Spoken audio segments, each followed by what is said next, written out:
Pertempuran di Mariinka kembali berlanjut. Rekamannya ramai beredar di media sosial Telegram pada Selasa 29 November 2022. Pasukan pengintai dari divisi ke-42 menembakkan ATGM dan menyerbu posisi pasukan Ukraina di dalam parit. Tampak dalam rekaman ledakan setidaknya terjadi sebanyak 3 kali.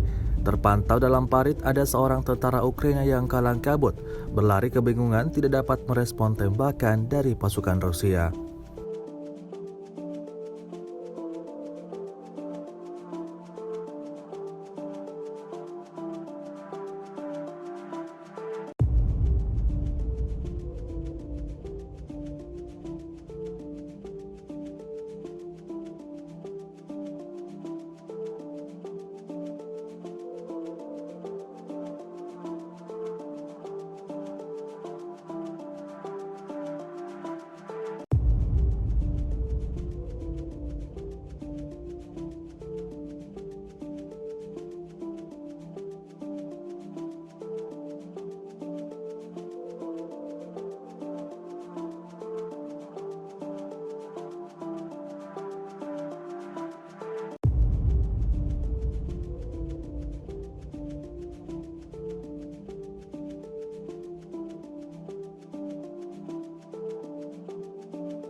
Rusia melaporkan secara total 333 pesawat Ukraina, 177 helikopter, 2.572 kendaraan udara tak berawak, 390 sistem rudal anti pesawat dieliminir sejak awal operasi khusus.